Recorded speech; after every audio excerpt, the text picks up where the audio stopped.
Okay. What's that? What are you rustling? At the moment, I'm just turning some pages. Pages? No.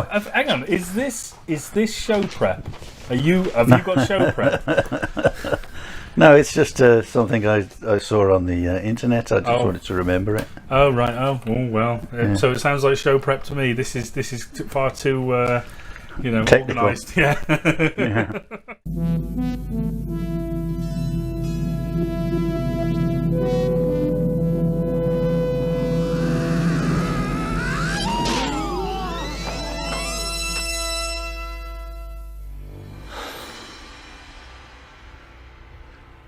I know Kung Fu. Show me. You are the new student. Come closer.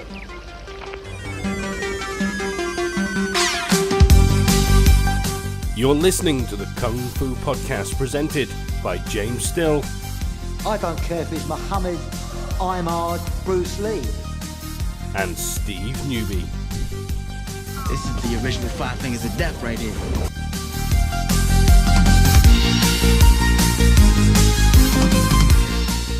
But my hands are registered as lethal weapons. That means we get into a fight, I accidentally kill you, I go to jail.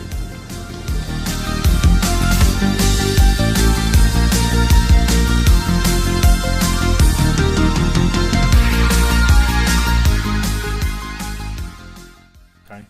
Yeah, we are recording. We are all systems go. Houston, give me a go, no go for launch. Steve, go! James, go! Yes, that's right. Okay. Sorry, I was watching Apollo 13 earlier on. it ended well. In that case, Yeah. we have a problem. We certainly do have a problem, I think that Apollo 13 is a good metaphor for our sort of for our podcast. We started it with the best intentions, and it's kind of gone off the rails. But we might crash to earth, Never mind. We're being influenced by the people that talk to us, This is true. and by the people who don't. Oh, right. Anyway, guys, welcome to episode 19 of the Kung Fu Podcast. My name's James Still. I'll be your compere for the evening, and I'm joined with Steve Newby, my teacher of many years. Hi, Steve. How you doing? Good. Yeah. Yeah. Excellent. You okay? How's life treating you in Canada? Not bad. It's been a nice day today. Rain started with rain, and then after that, it's been a great day. Oh well, that's nice. I've been out all day. Yeah. What have you been up to? Yeah. Unlike you all. Yeah, well, I've been driver training and okay. whatever. So Wow. I'm learning to drive on the right-hand side of the road, of course. You mean the wrong hand side of the road? Yeah, the wrong-hand side of the road. I've decided that I'm going to become a driving instructor. Wow. And the reason for that is because I want to teach them how to drive around bloody islands. You mean roundabouts, old man? Come on. Yeah. You're really getting into the lingo now. It's a roundabout. Yeah, well, It's they a call it roundabout. handbrake. It's a bonnet. It's a boot. Now I have to change all my language. I can't call it a junction. It has to be an intersection. Whoa. Oh my God, the language is, Well, that's what it's holding me back. It is, Trying to yeah. speak my lingo. I just feel sorry for these students you're gonna have. You all right there? How are you? No. Good, excellent. I suppose we should talk about something sort of more kung fu-y. Another thing. I'm learning to weld. I bought an arc welder the other day, and I'm making my own butterfly knives. How cool is that? Because You just can't buy them. They're just so useless when you buy them. I've had to get all the materials like sheet, steel, and And the bar. To sort of bend. I've had to get pipe benders and stuff like that. So I'm sort of constructing them to your specifications, shall we say? So I will keep you posted on that, and hopefully once they're done, I'll. Obviously, it's not going to be good, but They look good from what I've seen on the photos. I feel like bloody John Rambo when I'm, making a knife. It's great. It's fantastic. I think he actually just sharpens it. No, Rambo makes the knife. I've seen Rambo. Really? Yeah. Oh, okay. Yeah, it's awesome. I used to have a Rambo knife with it had like matches and needle and thread in the back in the handle. Did it have a can opener? Inside the grip, you unscrew it. Yeah. Oh yeah, on the thing itself, but inside the grip, you unscrew the cap, and you've got everything inside. It's great. Do you know, like, that is one of those knives that if you show that to any sort of serviceman or woman, they would just laugh at you. Yeah. Because it's like the most sort of ridiculously oversized knife you could ever have. Like I like the best knife when I was in the art was just like a tiny sort of pocket knife with a Gerber, a short bladed, Yeah. And because it's most useful, it was small, but not this frigging Rambo Marine useless survivor knife. Yeah. I was like, oh, whatever. Unless you got enough buffalo. Yeah. But I mean, you got a buffalo. Bit of roadkill around here, if you're lucky. Right. Well, we are going to proceed. What I want to do, we've had an interesting week, an interesting response to our week, because a couple of days back, from obviously relative to the point we're recording this, we released a reaction video of you basically talking about and commenting on very, very bad martial arts, particularly to do with Lau Gar. Now, I tell you what, we've made some friends and we've made a few, not enemies, but a few critics out there. But whatever. Well, isn't it funny how?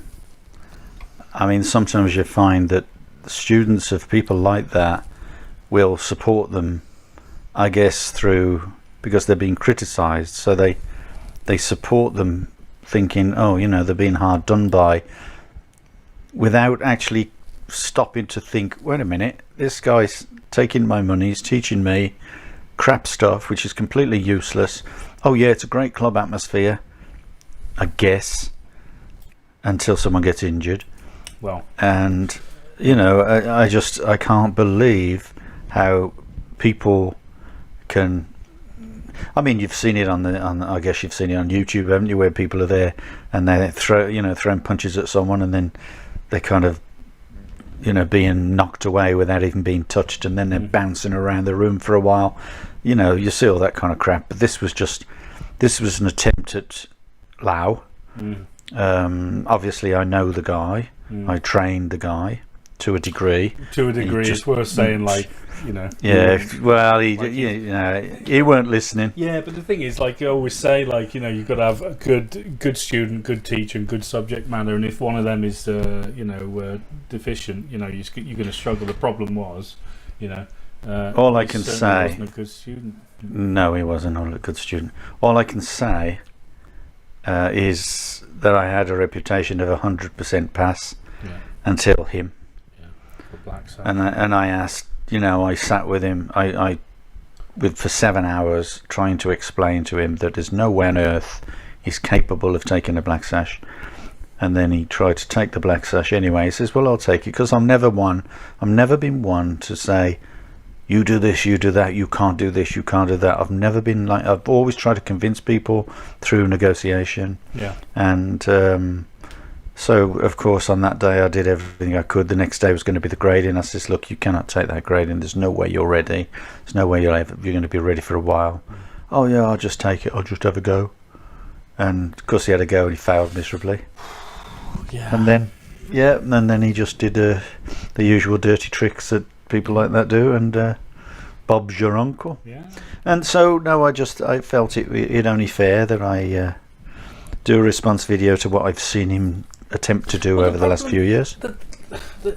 For me, I love Lau Gar, love it. I don't profess to represent the style in any way. I just don't.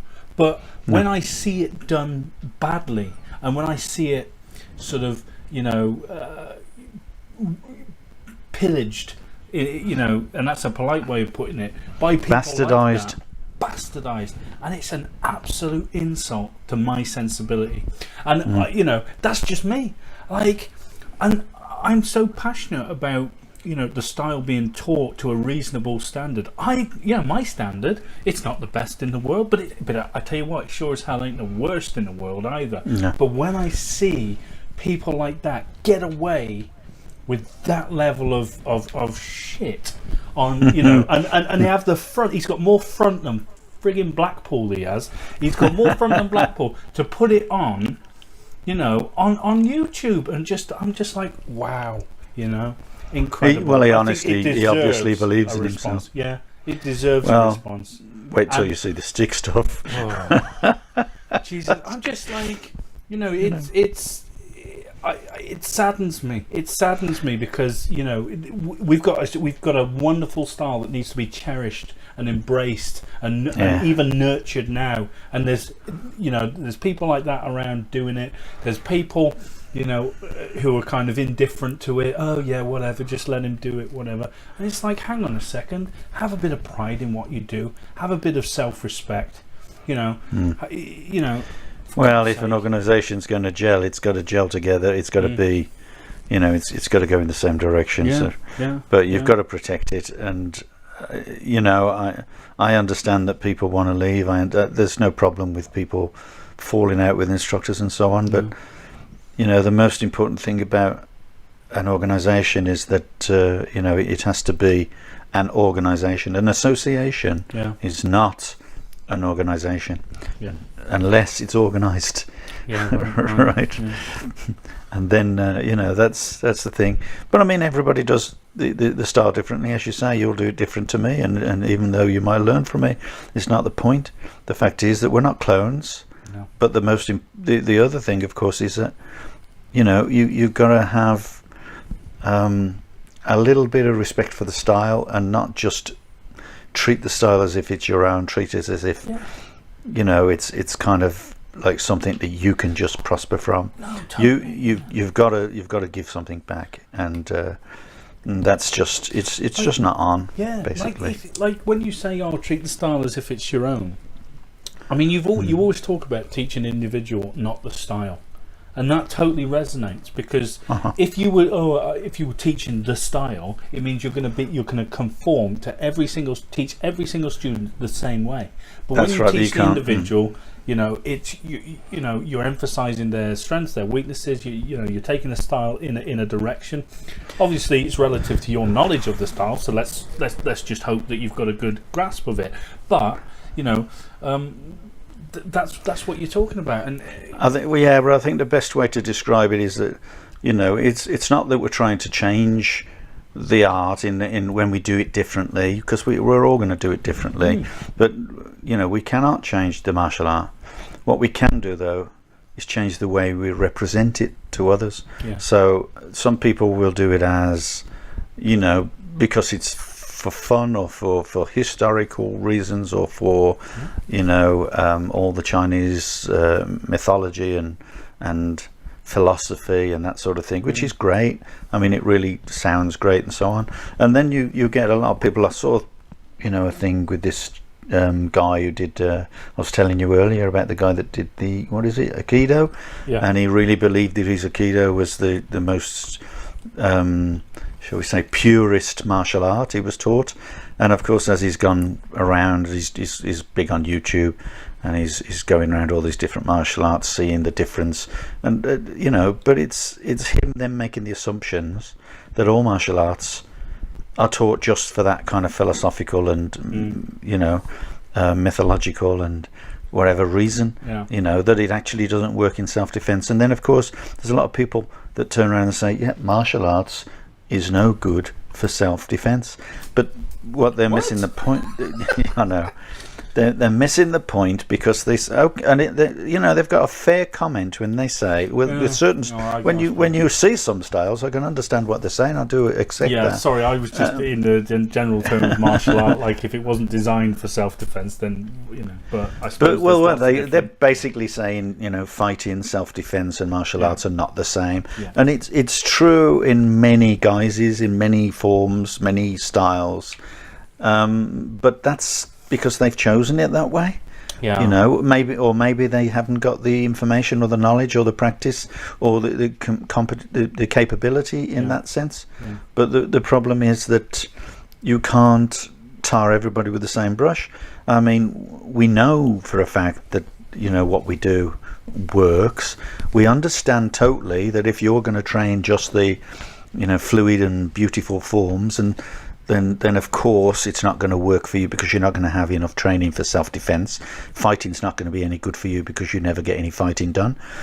But that's, you know, we discuss it the other day when we turned around and said about, you know, MMA. Oh, well, you know, if MMA fighters just concentrated on the fighting and didn't, you know, they may as well give up all the skipping, give up all the road running, give up all the exercises, and just concentrate on the fighting. They're not going to be good fighters. Well, it's like, we only train the techniques that are worth training and that we can apply in a fight. Okay, then we'll stop skipping, stop punching bags, stop going on speedballs, you know, all the rest of it. Because if that's your attitude, do it literally, and then we'll see how good you are. Oh, you know, if you just want to get into the ring and spar, and you've got no foundation building blocks, if you like, such as your footwork, such, you know, etc., then you know, how long do you think it's going to take before you know, going to be reasonably proficient? You know, I'd argue a hell of a lot longer unless you do all this preliminary work. Yeah, you've got it. Yeah, I mean, but I do understand where people are coming from when they say about martial arts, because we were just talking the other day, weren't we, about people doing, and God knows why, they're just doing all these, they're getting these bigger and bigger forms to try to win competitions. So they're obviously putting across this kind of concept of the other martial arts, of the trap that other martial arts have fallen into, where they're just trying to make sets more I don't know, aesthetic. They're trying to make them more convincing, if you want, by doing these wushu forms and these tai chi forms, and so they're not really concentrating on the style that was meant to be you know, taught. And so what's happening is they're forgetting their basics, or they're not even practicing their basics. They're certainly not digesting their basics. And without those basics, no, you're right, you cannot fight and you cannot do self-defense. But those basics are provisional self-defense techniques. They're vehicles in which to learn self-defense, just the same as in a boxing match or a boxing ring or a kickboxing kind of a style, whatever. You are going to be practicing all the preliminary movements so that you can then do them proficiently, not only against an individual who's moving, but of course against a bag, because the first time you do that, if you've never done them before, you hit a bag, you're going to break dislocate your shoulder, or you're going to break your foot. So you've got to learn these provisional things, but of course there are a lot less provisional things to learn in a much shorter version of an art, if you want. And so with a martial art, yes, there is more to learn, but you've got to understand, really it is just the learning process to be able to give you, as we said last week, not just, or the last podcast, I don't know, one of them, one of them somewhere, the ability to stand and fight with punches, and then the no man's land between the point where you're throwing a punch and the point where the other person is trying to throw you to the floor. That's the point that you're training within that martial art. And of course it works. It's totally dependent on how much you train. It's totally dependent on, you know, on your ability with another opponent, your size and so on and so forth. But, you know, yes, if you're a bigger person, it's going to be easier for you. Size does matter, of course it does. So it's going to be easier for you if you're a bigger person. But, you know, you can't turn around and say to small people, there's no way on earth you're ever going to defend yourself, because, you know, all small people may as well give up and they end up carrying weapons and, you know, whatever. So this is not the case. Small people can defend themselves against big people, provided they've got the technical ability and the knowledge and the training. They must train. And so, you know, and of course they can run and hopefully run faster. But you know, that's a measure of self-defense. Running is a good measure of self-defense, but not everybody can run, and not all circumstances allow you to be able to run. If you're standing there with your girlfriend and with a kid in a pram and you're accosted by several people, you're not going to run. You have to consider a form of defense. So you have to not only go by your technical ability or your technical knowledge, but the specific knowledge you hopefully have been taught in terms of the environment. So martial arts isn't just because self-defense is about the environment. What makes you think that martial arts isn't taught with the environment in mind? It's limiting itself. The person who's teaching it will limit it if they're not talking and not teaching environmental differences and changes and the way you can use the environment to your advantage, because that is literally self-defense. I like listening to Bob Dylan. Right? He's one of my favourite songwriters. He sings about as good as you. I got it from my dad anyway. I was watching this documentary with Bob Dylan.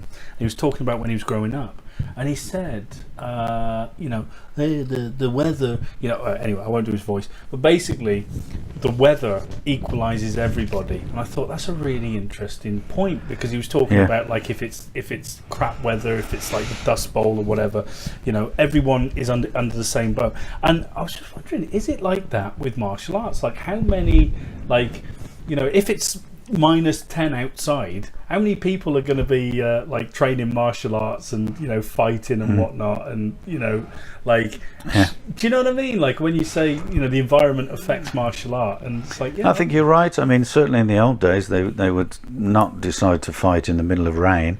If it rained in the meantime, well, that's absolutely fine. I mean, again, Agincourt was a good one. When it rained the day before, so they knew it was going to be wet.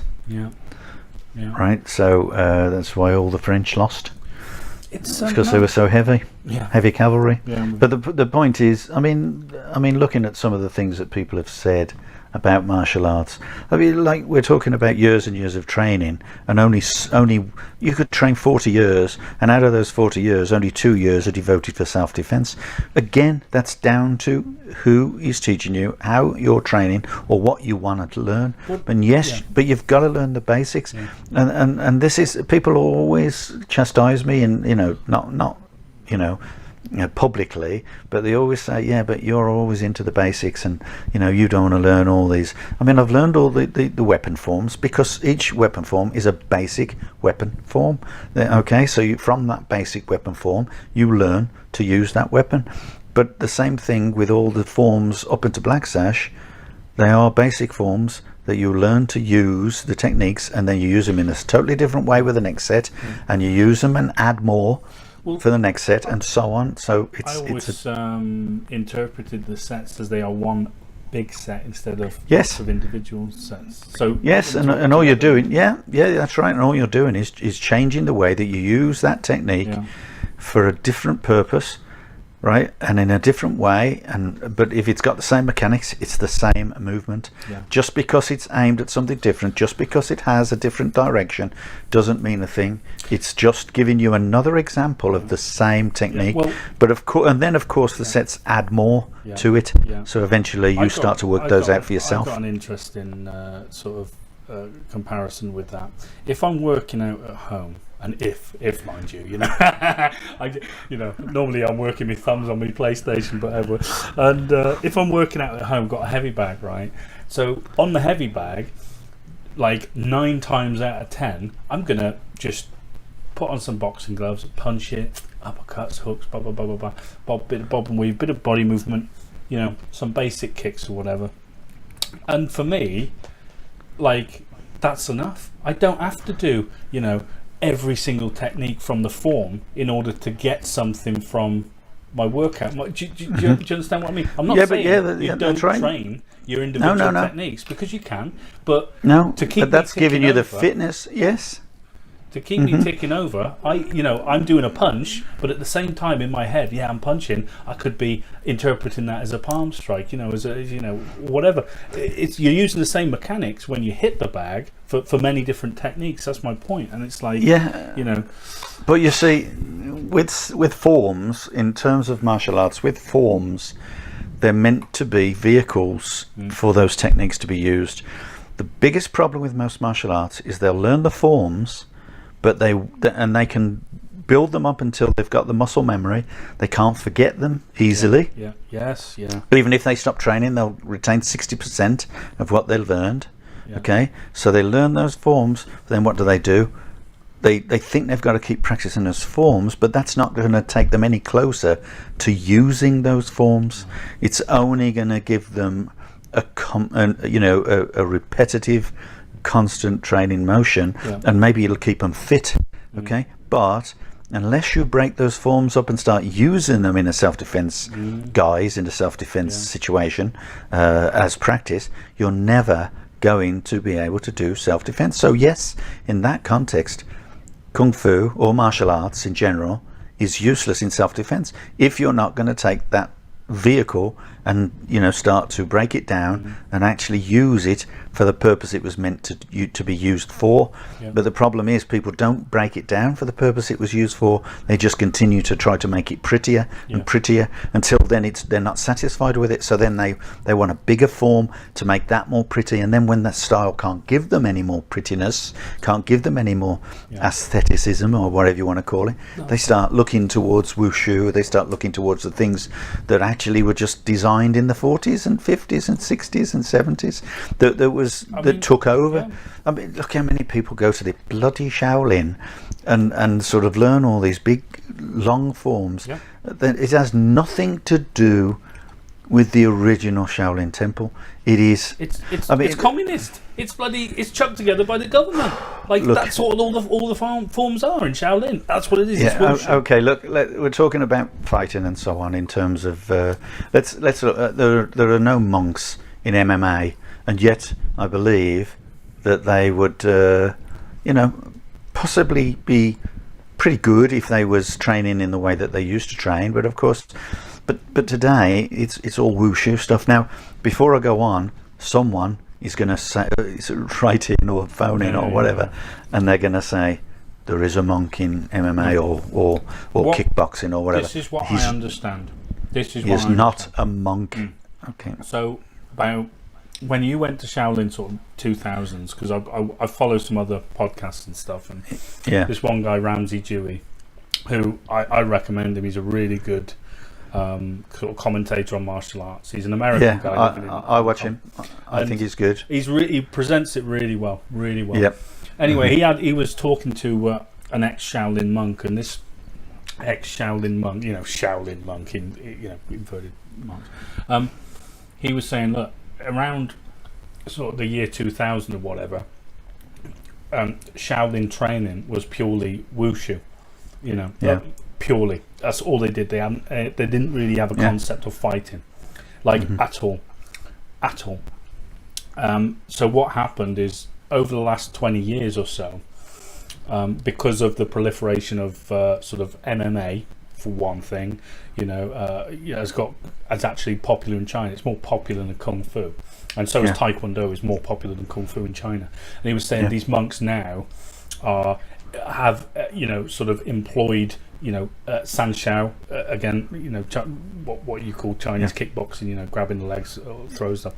They've employed a lot of people to sort of teach them that as well, so that they can, to a degree, have some understanding of fighting. So it's not that they don't do any fighting now. It's just primarily they're doing wushu and athleticism, but they do some sort of sparring and but that doesn't make them the best, unfortunately. But what you have in China is a system whereby they will watch you at school, and if you are good, they'll take you. It's like a football coach going to football matches at school and watching you, and then they'll take you on in the junior team and so on. Well, what they do in China is they obviously will take you to specific schools, special colleges, and actually just train that particular sport. And because you're showing promise, they will keep you and keep training you and keep training you, and you become phenomenally good. But at any point in time, if you don't make the grade,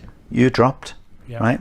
Now, there's a guy that does kickboxing, and he dresses as a monk because that is his, what do you call it? Unique selling point.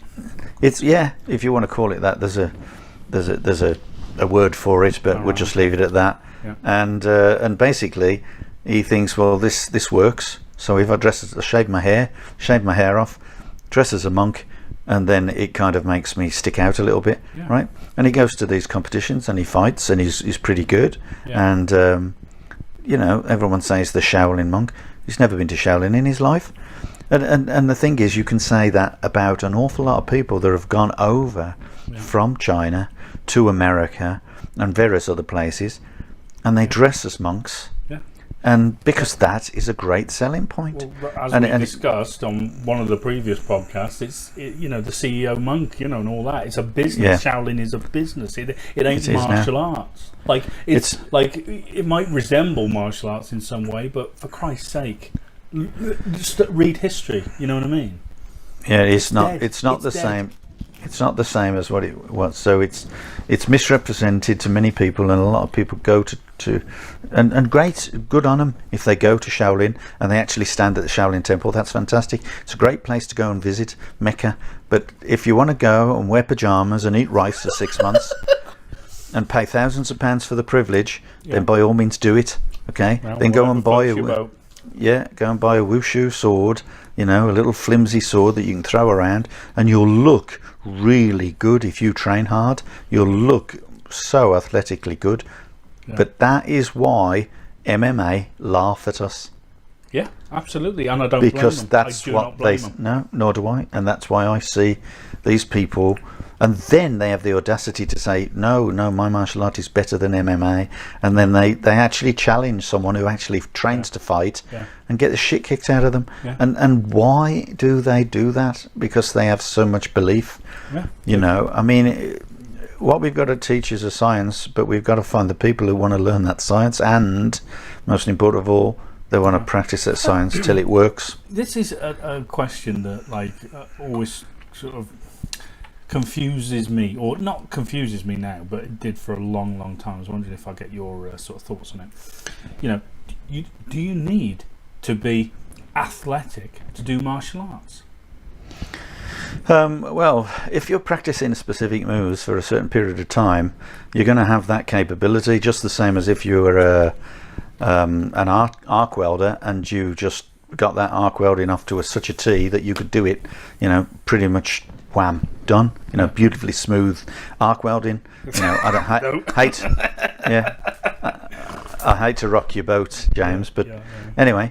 Hey, it's stuck together. I threw it up my wall. It's still stood in one bit. Anyway. Okay, so maybe using another analogy, you could say that anyone in any kind of business, any kind of situation where they had to train for a specific physical activity in their job. They can. I mean, have you ever watched these people on YouTube? The fastest at their job. When they're making pizzas or they're the speed. Whatever skill. Or just printing stuff, or just folding stuff. Jesus Christ, the speed that they can go. Oh, a long time ago, phenomenal. I was doing pest control. I was working pest control. I went to one of the chicken hatcheries where they hatch the eggs and the little chicks come up, and all these people are sorting out the male from the female, and you should see them just throwing over their shoulder all these chicks, but they're going so fast. It's like watching a robot, incredible. But they do it all the time. Like, that's their physicality. They can do it. So it doesn't matter what size they are. Yeah. If they can build up a physical, activity and it works for them, then great. Of course, I mean, you can say it limits them, but if they're big, that doesn't really matter, does it? Because they've got the size on their side. But I mean, going back to what we said earlier, people say you train for 40 years and only 2 years is self-defense. I mentioned. I mean, and then you might never ever be attacked. And this is what someone says, they'd rather do self-defense. But you could train self-defense for 40 years and you may never get attacked. So it's all relative. it's all going to be a waste of time if you don't get attacked. So maybe you should go around the back streets of like New York or something and do your best to get attacked. Well, but that's not going to help you. Get shot. Exactly, it's not going to help you, is it? So self-defense is a possibility. It's a not a likelihood, not in today's society. So when you're looking at, unless you're of that ilk, unless you're of that kind of upbringing, and I know that upbringing because that's where I came from. I used to go out. Oh well, no, I can't say that because I'll put myself in jeopardy. I may get arrested. But no, when I was a little kid, 6 years old, my dad had to come and find me, emptying telephone boxes with 6-penny bits with a telephone, with a lollipop stick. Yeah. It just, I was a scallywag when I was a kid, and I must have been a terrible son to my parents. But I was the youngest of the family, and but there you go. It's just if you want to live in that kind of world, then that's fine, and it is a world you get used to, and but if you can get out of it, then you'll never get that situation. I tell you what it gives you. I always think street smarts, and that you can't buy, and it's like you developing an attitude in relation to conflict. And like we've discussed before, almost like an instinctive sort of sense or paranoia, if you can hone it like that. But some things you can't buy, and and so obviously you can train it. You can really focus your training and whatnot. Well, some things you can train, but some things you can't, and sometimes it's an inbuilt mechanism that you have, and I'm not saying I've got it. I'm just I didn't say that. I didn't say that. I'm just saying, but that's what it is. It can be an inbuilt mechanism, and whether you've got it or not, I have no idea. And probably if you've never been in a situation, not you, but anyone who's never been in that situation doesn't even know that they've got it until it happens, and then it's that fight or flight mechanism. And it's like me, last week when I was talking, or last podcast when I was talking about those kids chasing me on my push bike, and because I said get in the car, what was I going to do? But I had that kind of attitude because I just I can't be bullied. It's impossible to bully me. I can't. You have to go and sort it. You can't. When I was in the Navy, I was 16 years old. I went out. I sort of knew where all the empty cabins were on this passenger ship. I'll be brief, I promise. Okay. And there was this girl that I met while she was on her cruise with her parents. Yeah. And I got talking to her. You were in the Merchant Navy. What are you doing? Cruising? Yeah. In a Merchant Navy? Were you on a cruise ship? I thought you just. I've been on oil tankers, cruisers. Right. Gas tankers. I just thought it was more container ships. Everything. Right. Oh no, any ship. Right. Sorry. So you'd go on. Yeah, you'd go on these cruises. I met Barbara Windsor. Did you? You met Babs? Yeah. She was in. She was in a bikini. She said hello. She was right at the top of the ship. Trying to be private, and I just walked along there and saw her lying there in a bikini, at an age when you want to see her in a bikini. Should have got doing some lunges or something. Jesus. And go past her. You go, all right. She goes, hello. I go, all right. And that was about it. Really, I didn't stop I didn't go up. Anyway. I said I'd cut a long story short. Yeah, sorry. I went out with this girl, and I started, talking to her in a private cabin, and we didn't do anything. We didn't get into any kind of, physical contact or anything like that. We just talked about movies and so on. It was just great to have someone to talk to when you're that young and you're on a ship alone, with all these salty sea dogs. Well, anyway, I get you. The next day, her dad was looking for me. And he was all over the ship. He went to the captain, and at the captain's table, can you imagine him standing there screaming at the captain? Yep. And the captain come up to the bridge where I was on watch, and he says, what have you done? Blah blah blah, and he fired me. Right, I got fired. Wow. Right, and when we reached the port, I was going to be let off the ship. Anyway, point continues. Yeah. So the next day, I knew this guy was looking for me. He was a Millwall dock worker, Yeah. From London, Yeah. and the parents, the mother broke her wedding ring on the girl's face, trying to make her confess she'd done something with me. Wow. Right.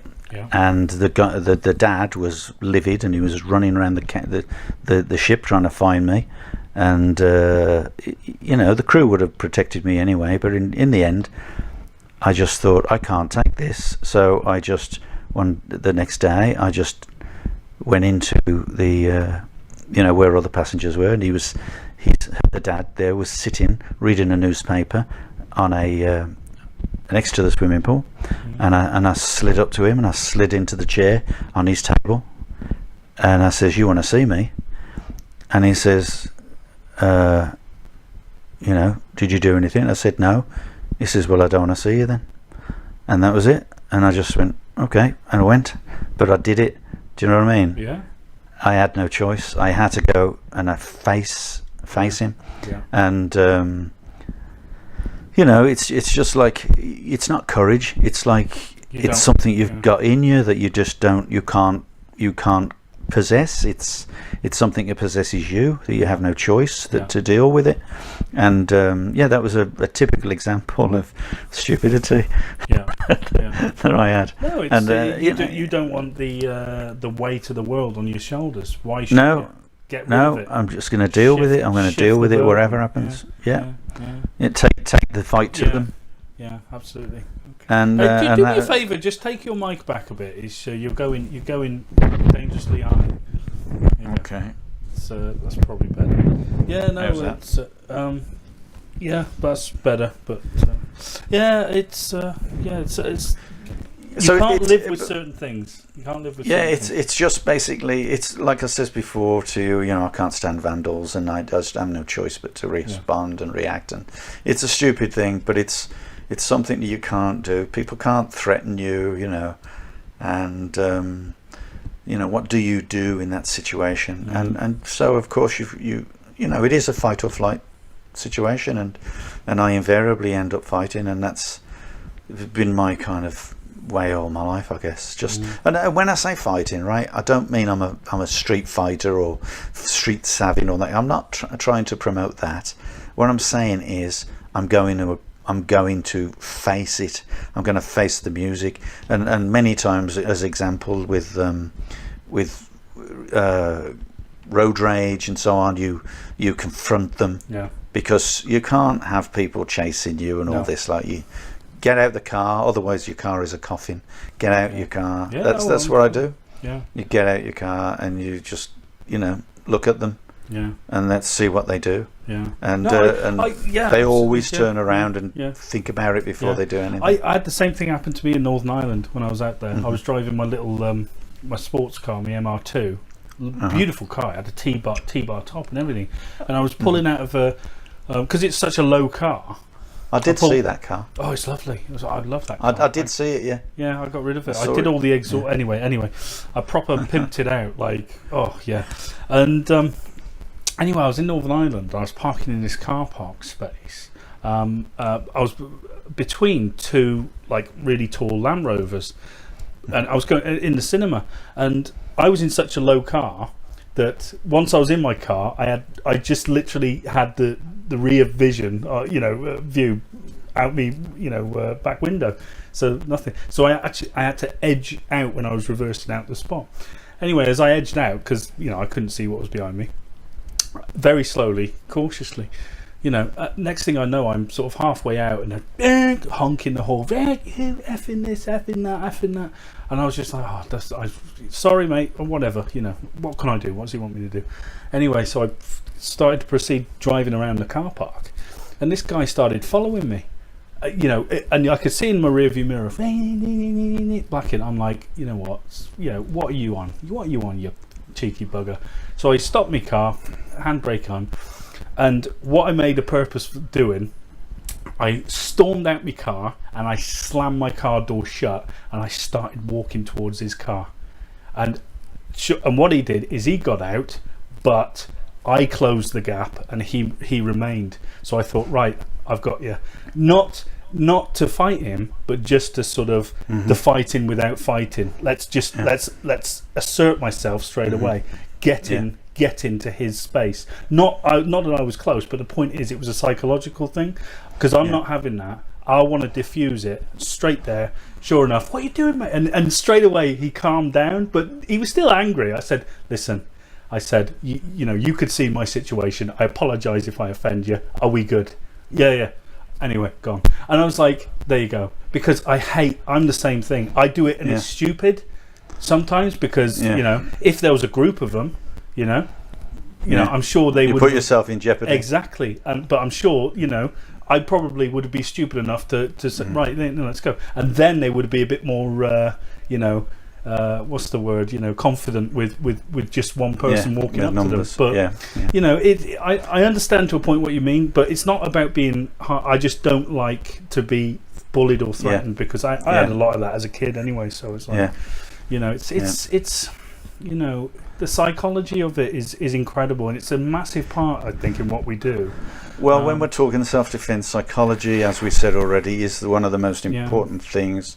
And you can be learning self-defense all your life and still not be capable of defending yourself. You can learn martial arts a little bit. It can be absolutely brilliant at defending yourself. So anybody who turns around to you and say martial arts doesn't work in self-defense, doesn't know what they're talking about, because they don't know the person they're dealing with.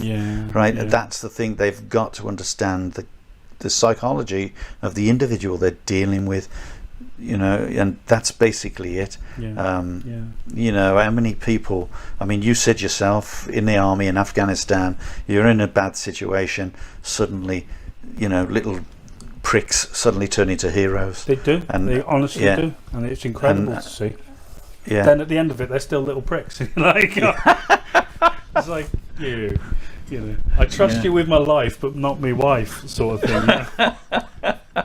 But you know, it's funny. It's funny. Hey, right, that was good. I like that. We kind of we went in a direction. Can we talk about? I want to talk about some Lau Gar syllabus. I want to talk about the walks. Okay, we have had some questions, and I'll read out some questions later on. But right now, I just want to talk about the walks in Lau Gar, and what I want you to do is, can you explain why we do the walks, what they're for? Obviously we've probably covered a lot of this in other podcasts, but I think I just want to talk about the most common mistakes you see with the walks, and we'll go all the way through. We'll do all the basic walks, so we won't do the Serdong walks and all that. So if we can just do them. Go ahead. I mean, you know, this is interesting. Kok Chung Marbo. Kok Chung Marbo. And that means what combination of walks, right? But that's how we describe it.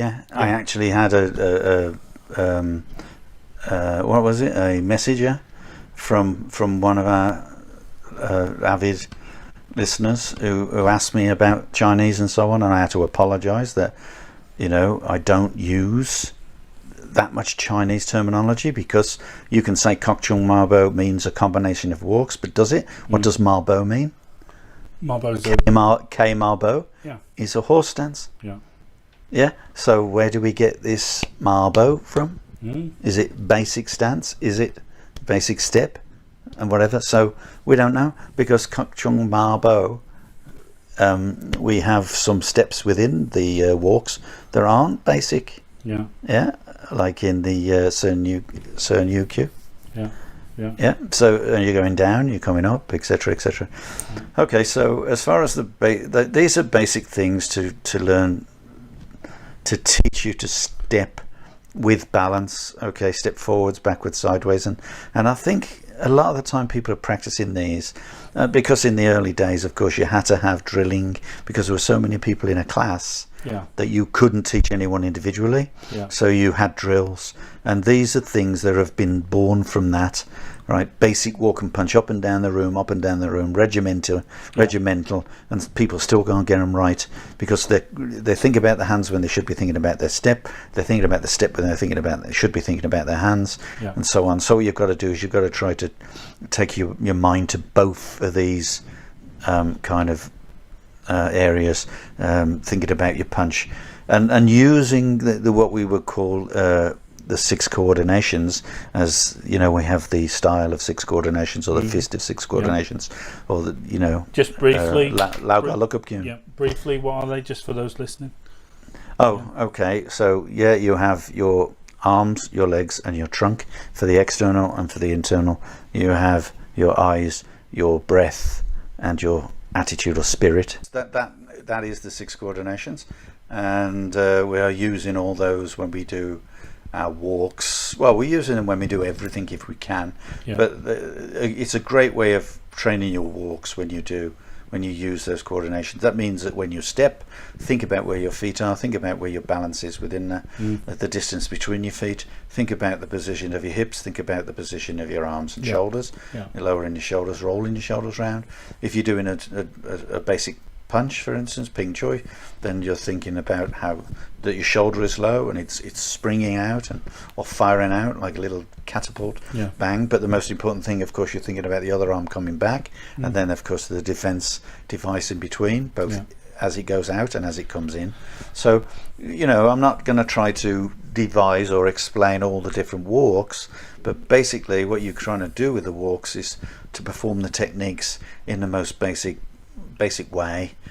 It's a basic way, but you've got to give it intent if you're going to do and like I said earlier, because they are taught by rote, and they were taught in a much bigger arena than they are today, people tended to walk all the way down the room. But what I find that people miss for that reason, because they continue to try to walk all the way down the room, and maybe do 10, 15 all the way down like a church hall, or all the way down even a sports hall, and then they turn around at the end and they miss the most important value, and that is the turn.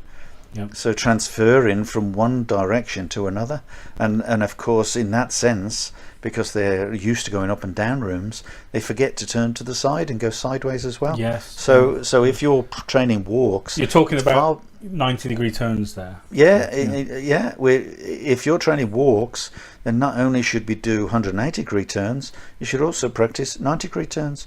And one of the things I tend to teach is, as people are doing a walk, each time they step and punch, I ask them to twist on both the balls of the feet, not on the heels and the balls of the feet, but on the balls of the feet. They twist to the side 90 degrees, do the block and punch, then turn back, do block and punch in the correct way, using the correct part of the foot to turn.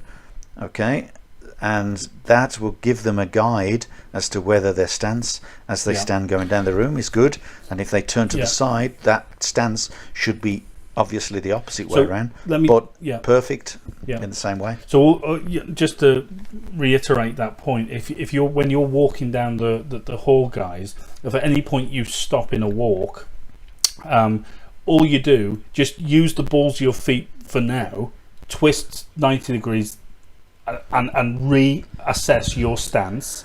If your stance was correct initially, pointing in the one direction, when you turn on the balls of your feet, because really your feet aren't moving anywhere, if they then retain that a viable stance, your stance was good in the first place. So that's what you're saying, really.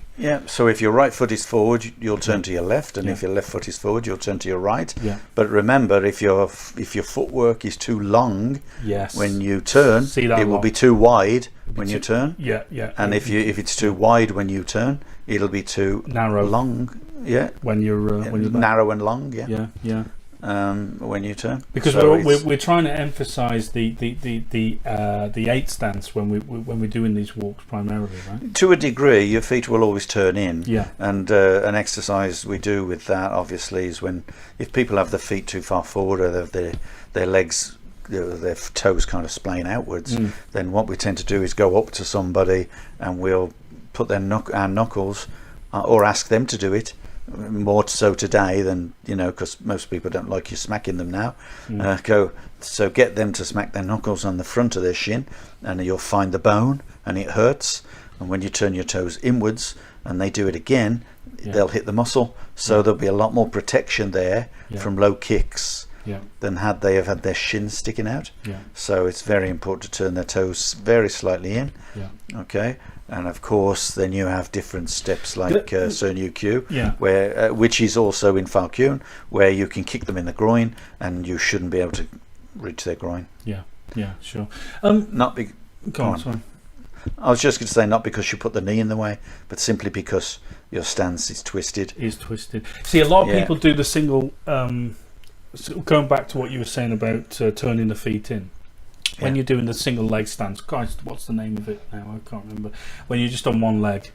Not a hanging stance. It's when your whole foot is right. Single step. Yeah, single leg stance. Yeah, that's whatever. what it's called. Is it what it's called? Oh, I don't know. But a lot of people just, instead of twisting the foot that is up, twisting in towards the groin. Yeah. They'll just let the foot dangle and the toes pointing forward, and of course you are exposing that shin bone, if you like. In that case, obviously the groin is not open only as well. that you're exposing, if you have bare feet, of course, or small shoes. You're exposing your toes as well. So. Yeah. So that's what you're saying about twisting. But of course, you're not really blocking your groin either. So. Well, okay. Well, also if your leg is apart, if you're not putting your knee, your foot quite close and down towards your knee, then it becomes a loose target anyway. So when you kick it, it's far more likely to swing, with the kick and get injured and obviously make you lose balance. Right. Than if it was more solid stance.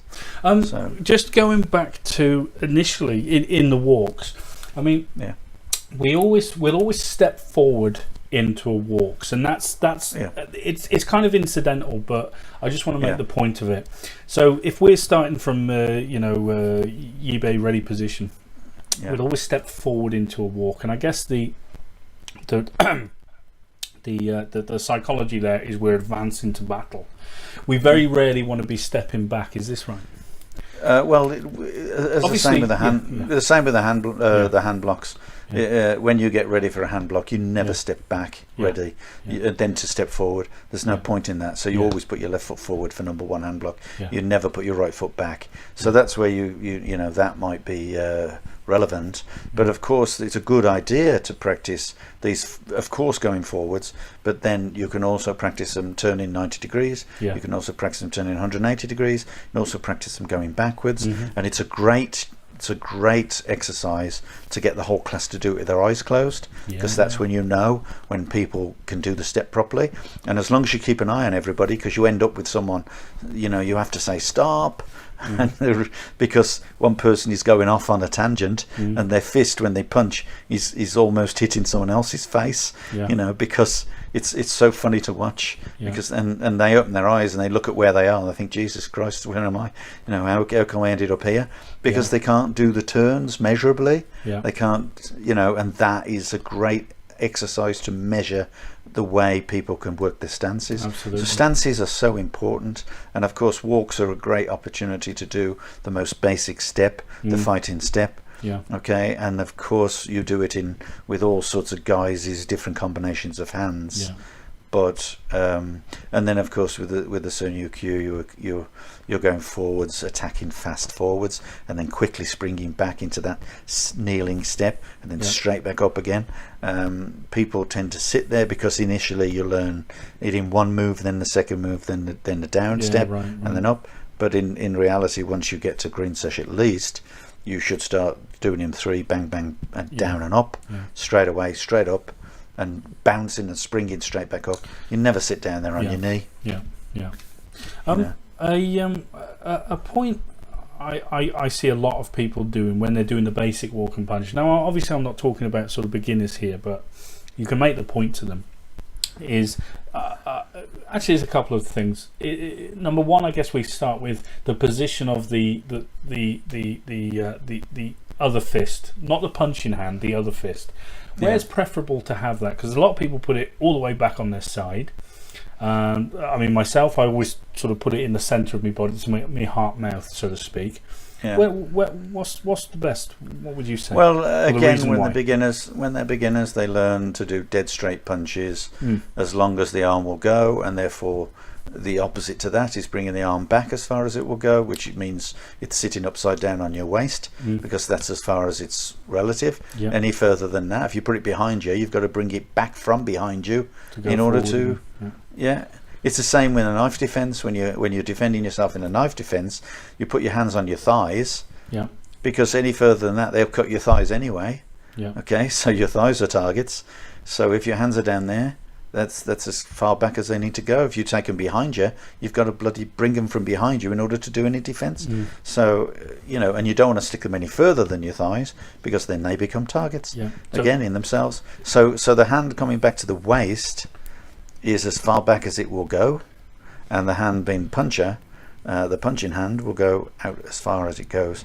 But of course, as you develop, you probably won't bring it back that far, because you're thinking more about the defense of the center and the fighting position, but with fists or with spears, because again the walks differ, and you will kind of sort of ascertain to be more central then. But that shouldn't be taught to beginners initially, because beginners will never have that long punch. Now, talking about the long punch, of course, when we're talking about self-defense and the misconceptions of self-defense, is if ever you watch, and we have said this before on our podcast, if ever you watch someone doing self-defense and the person steps and punches with a long arm, and then they stand there and wait for the reaction of the defender, that is not a great way of learning self-defense, because no one in reality would actually stand there and not react once they've thrown a punch and realised that you're going to be able to defend against them.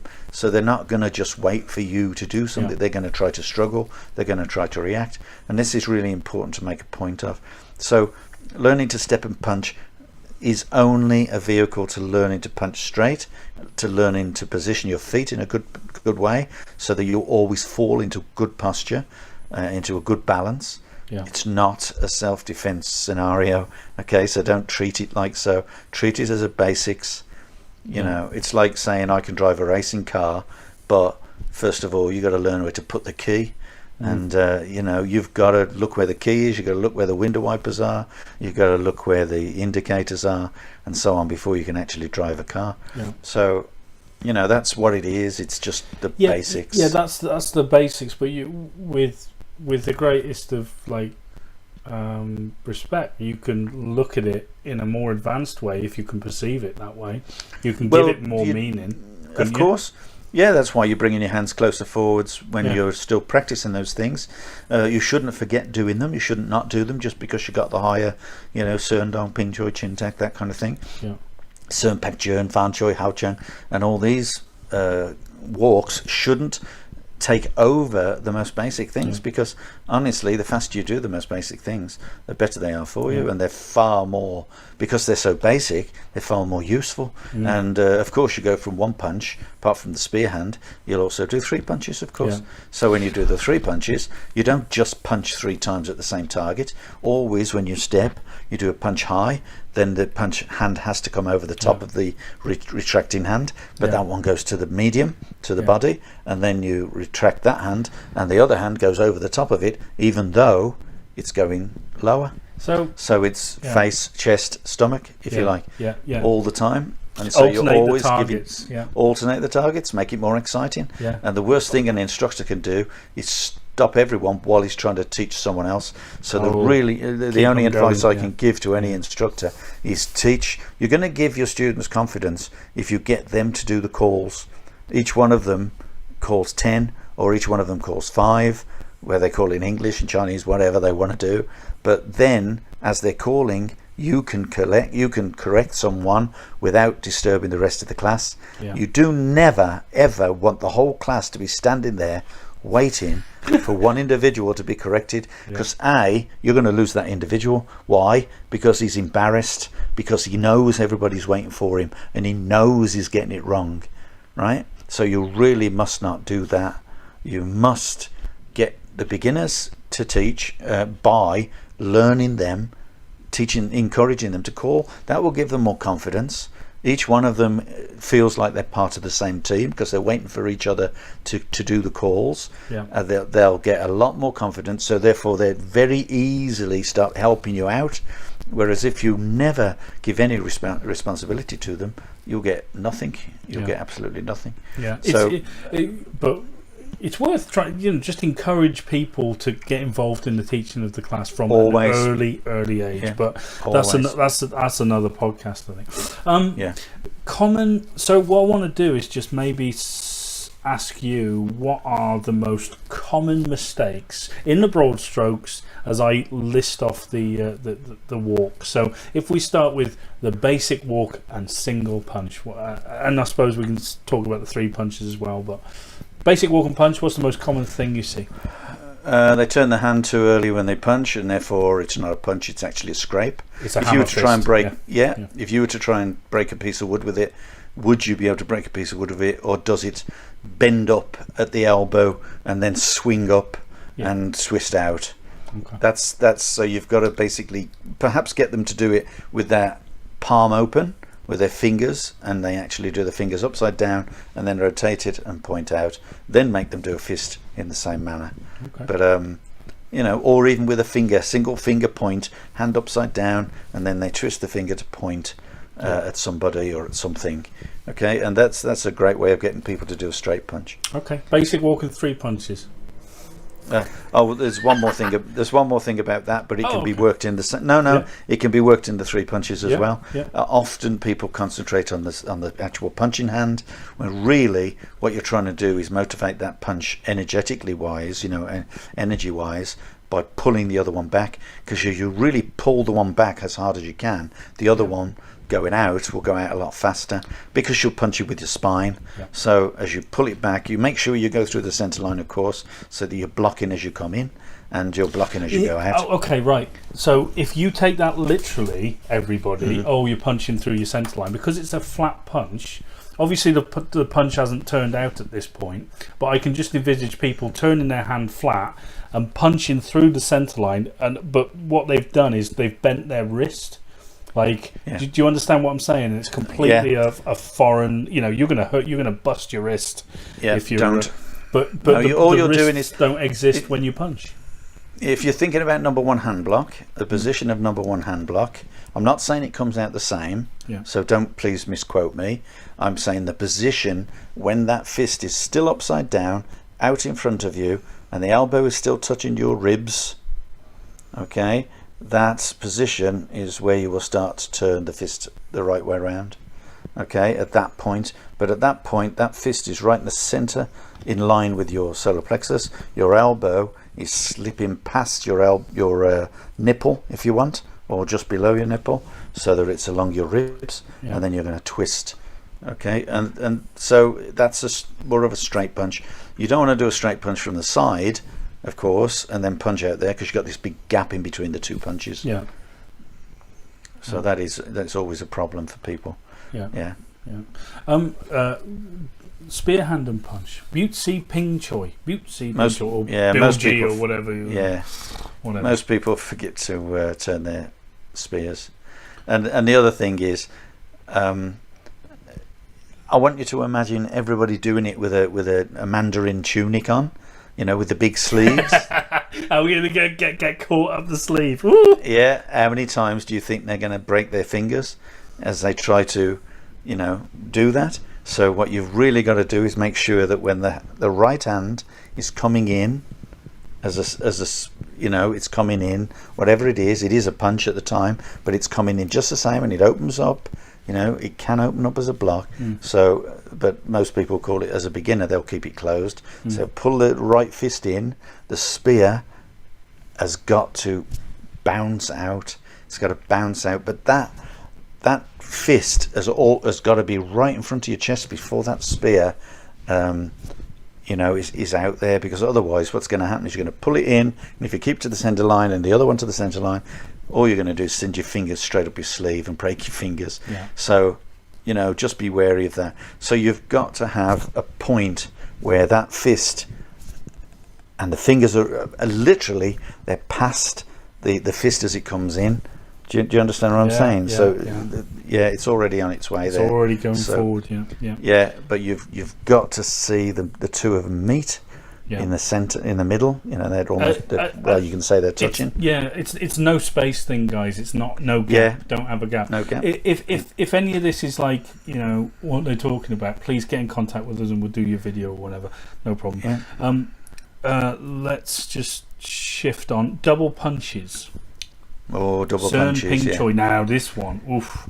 A lot It's of a people really get this interesting. Yeah, they do, because it's a. They look at the rotation and they think it's a right to left rotation or a left to right rotation with these things.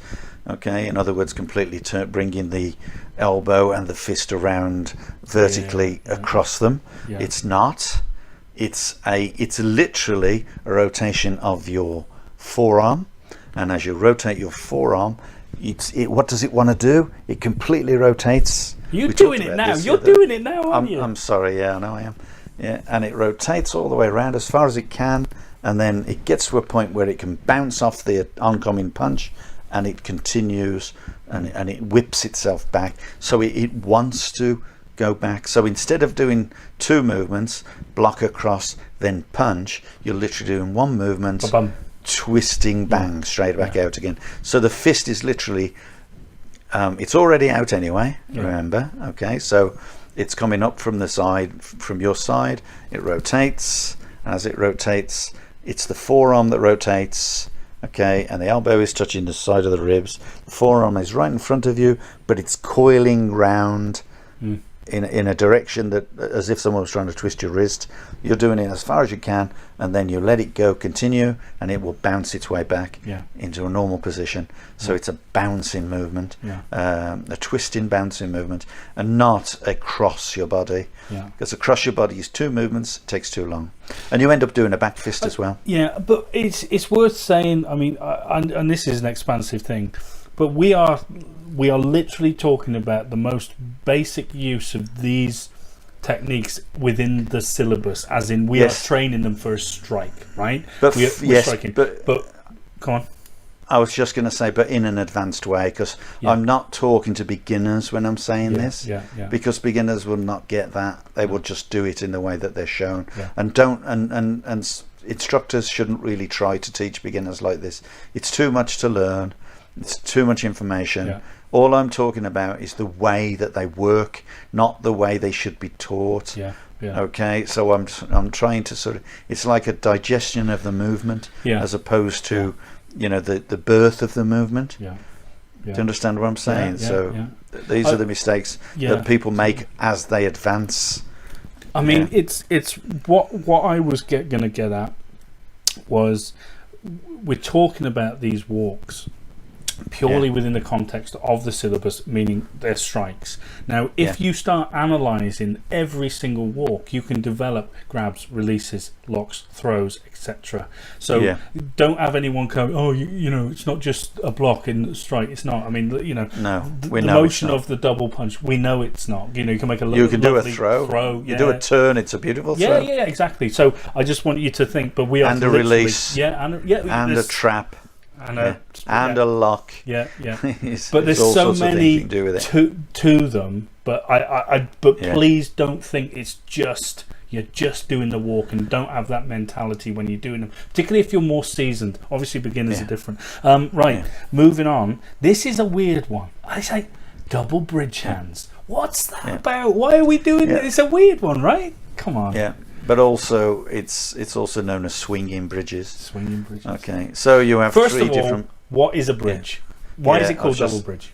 Okay, I was just going to explain then.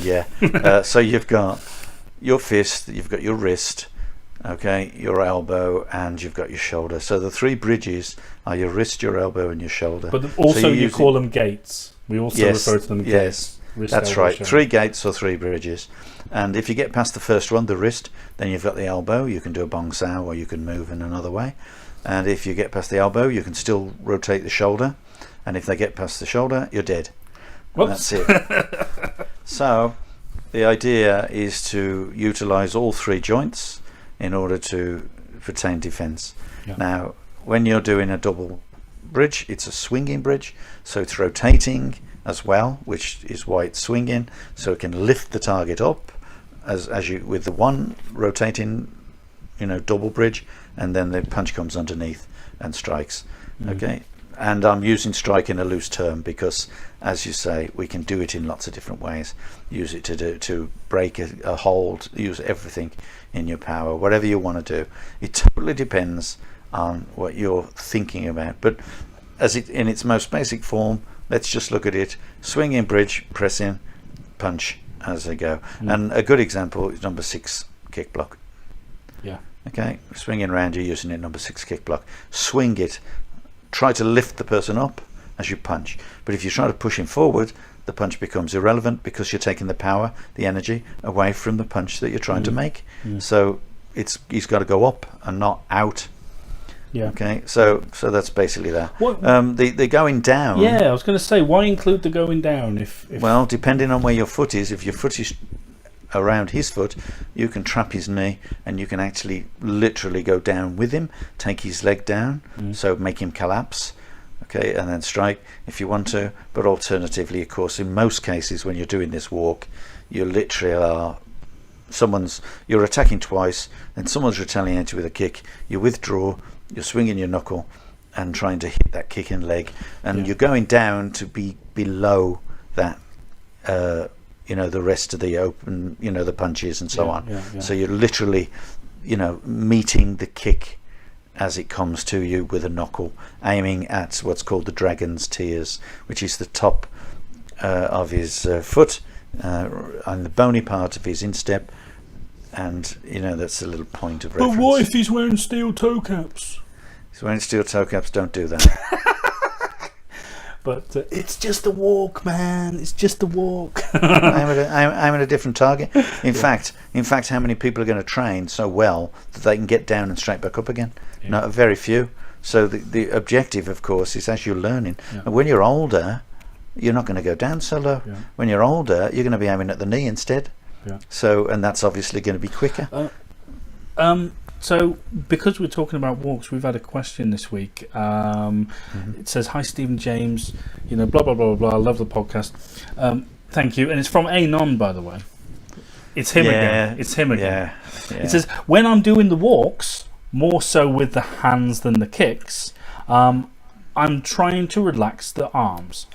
Although I think I am. Good. But when I check, they're still stiff.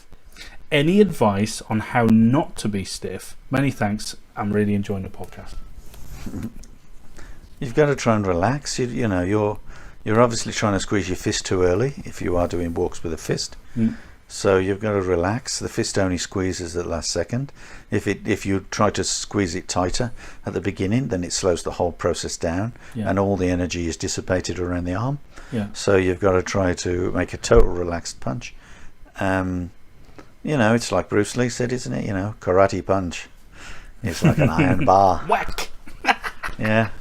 Wang. We do know the quote. It's just I'm not saying it because I've said it before. I know.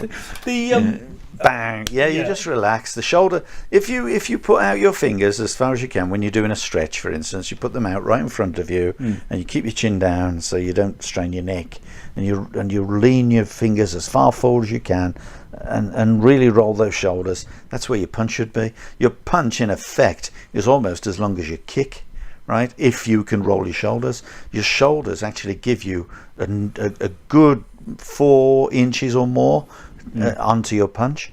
So if you're doing that with a spear, you can imagine that the spear then adds to that. So you got like 8 inches extra of technique as opposed to a fist. And always remember that a fist has to be trained, because if you teach people to punch everybody, why do you think boxers wear bloody wrapping bandage around their hands? Because when they're throwing punches like that to that extent and that power, they're going to break their hands. Fists are not meant to strike at people. They've never been meant to strike at people, but they often are used because people just get angry, squeeze their fists and try to hammer each other.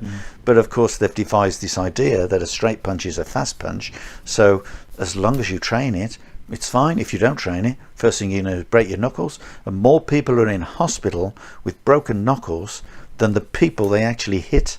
Because if you punch someone in their head and you hit their skull, it's your fingers that are going to come off worse. That's for sure. And all they have to do is duck, Yeah. Right? They're trying to protect their face. They duck. You punch their head. You break your wrist or your knuckles or both. Yeah. So fingers poking can be far more effective as long as you're aiming at, accurate points.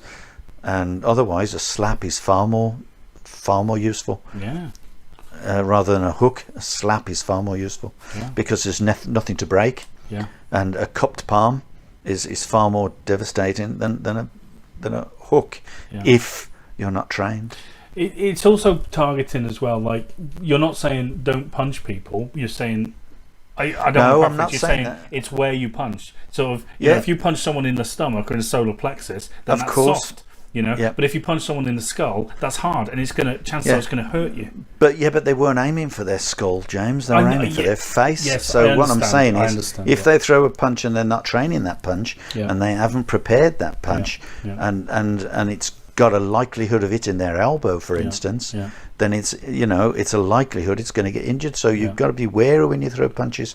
All I'm saying is, boxers will wrap their, everyone who does punching sports will wrap their knuckles to protect them and keep them tight against any situation where they're going to be throwing those punches against another target. And then of course they've got the added insulation of the glove, right, on the most part. Maybe MMA fighters will just wear bag gloves, or sort of fingerless bag gloves, so they can use their fingers to grapple. Okay, well, they need to use their wrists as well. Don't forget, boxing, the wrists are going to be fixed. You've got no flexibility. They're going to be. Whereas Thai absolutely. boxing, for example, you would need the flexibility in the wrist, because then you can grapple in the clinch, etc., and push heads, etc. But I never really liked hand wraps. I never thought, every time I was doing fighting stuff. They're there for a reason. Yes, I understand that, absolutely. If you're not going to do that much punching against in a ring or against a bag, but if you are going to do an awful lot of bag work, you really do need to wear the protection. Because you especially people who've never punched a bag before, and they punch it and it swings out, and of course they try to punch it to stop it. Of course the weight of the bag is a lot more now because it's coming back to you. When you throw the punch, you didn't expect that kind of weight. It's double the weight, and so bang goes your wrist. Yeah, absolutely. So you've got to be really wary when you're using fists. That's all I'm saying. There's an awful lot of, going back to the question, there's not you can, when people are in the basic walk and punch position, if you like, they've just done the punch. What sometimes I'll do is I'll walk around sort of my guys, and I'll go and I'll start feeling their forearms, and I'll just see how tense are you, how tense are you, and I'm being pedantic, but what I'm saying is, just relax. Your fist shouldn't be relaxed. Granted, it should be a reasonably solid. Only when it hits the target. Yes, this is what I'm saying. But it doesn't mean you lose form after you've done the thing. You can't just let the fist completely dissolve. But no, what I'm it saying has got to stay. But you won't have time to make a fist again otherwise. Yeah. But what I'm saying is, obviously there's got to be a certain amount of tension in your body when you're throwing a punch. But try your best to keep as much as a relaxed posture and delivery as possible, because it's like a tense muscle is a slow muscle anyway. That's the difference, you see, between other martial arts. As any powerful martial arts, they like to use closed fists when they're fighting. The whole point, which is why people tend to think that in the 70s they used to call Kung Fu the woman's martial art, because they see everybody with open hands. But the fact is, if your hand's already open, you can still hit with it, and you can make a fist a lot faster. But it's a lot harder. Because it's longer. Yeah, but it's a lot harder to open a fist in order to grab. It's much faster to close a open hand in order to punch. It's because it's stronger. Because naturally, of course, we were able to jump from tree to tree. And like us, and that's what we're designed for. So it's much quicker to close your hand. And stronger. But generally in the walks, in basic walk and punch, we're not advocating, you're not closing your fist, opening your hands, are you? After each punch, you tend to no, you're just trained. So you're trained to keep them closed, but don't keep them tight. Keep them All right. Keep them ready. Okay. Well, I'll tell you what. While we're here talking about the walks, anyway, we will just touch on the Surndong walks, etc. The Dong walks. Yeah. And then I've got another question for us, and we'll wrap up. Okay. Okay. The Dong walks. Explain them. What they're about. Why? Well, Surndong, Jordong, Hardong. Yeah. They're just using a combination of a kick-in technique and a blocking and a punching. But is it a block? Or is it a trap? Is it a cover? What I like to do when I can only speak for myself, but when they're doing Surndong, Ping Choi, Chin Tak, okay, I like to think of the block not necessarily as a block, although it can be used as that. I always try to encourage people to sort of put out the hand as if they were trying to cover the other person's eyes. Whack them in the throat. Or whack them in the throat. If they're shorter people, it's a great method of striking up towards the throat. You have to think about it in terms of fighting strategy, as in terms of war strategy as well, where you're trying to attack an individual or an army, if you like, on different fronts. So you have the raising the palm up towards the face to hide the eyes, to cover the eyes, or to strike the face, or to strike the throat, as you said, or to block if necessary. But as you're doing that, a great way of doing it, cover the eyes. They can't see the punch coming. They feel the punch. The body comes forwards. There's the kick. Okay, so it's basically, block, punch, kick. That's what I meant. Three completely different, three completely different areas of attack, which means you're attacking them on three fronts, not defending and then attacking twice. But here's a good sort of comparison. Competition fighting, semi-contact. How many times do you see that reverse punch? Because obviously, back fist reverse and that. What you're doing with that other hand, it becomes a cover. Or of course, you could go straight into it, or go off from the off, do a reverse punch, and just in their face put your hand. So you're effectively doing the walk, but in a different, in a different context, in a competition context. So when people say, I do kung fu or competition fighting, they're one in the same. You're doing the same. Just look at the friggin' syllabus you're training. You're using the same strategy. You're just you're just actually using it. You're either practicing it or using it. Okay, so that's that thing we talked about earlier about, is martial arts useful for fighting? It is fighting. All you're doing is practicing it. So and that's an important factor. Of course, you can apply it to self-defense depending on the circumstances, depending on your capability, tactics and strategy you choose to use. Dependent on your strategy and tactics, depends on whether or not they're going to meet the criteria for that particular fight, whether they're going to actually succeed, be successful, depending on the other person's knowledge of your tactics. And that's why martial arts in general, kung fu particularly, we like to say, must be invisible. So that's why when we're training these most basic techniques, when we talked about reverse punch, we're talking about starting with a big hand and pulling the fist all the way back, and then you said later on you tend not to do that. You tend to bring the hand back and protect the center. Well, all you've done is exactly the same thing, but far more economically. Because you can understand it sooner rather than faster. If we're talking about that. Anyway, sorry. No, just pluck out the air. Most common mistake you see with Surndong, the high block, Ping Choi, punch and kick. What's most common? I think it's just timing, really. It's just timing that people, you often see when they first start to learn it, they try to do a punch and a kick at the same time. No, you can't do that. You punch as you pull the punch back. Imagine you're pulling them onto your kick. You're not, because your fist is closed. But why keep your fist closed as you develop? You've just covered their eyes. You've just punched them. Bring your arm back to pull them in. Maybe grabbing the arm or whatever, and give them a good kicking.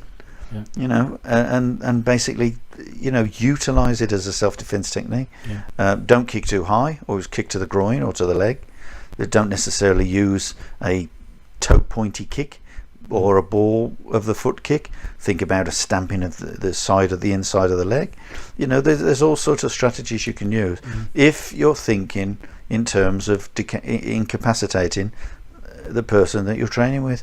And I don't mean that, you know, completely or physically or literally. I'm saying that's what you should be thinking when you're training. You should all be thinking self-defense, because that's what the techniques are for. Don't differentiate martial art from self-defense. Martial art differentiates from self-defense because you start to make it differentiate. You force it to, because you stop doing your most basic training and you forget to take those sets apart because you practice them so much.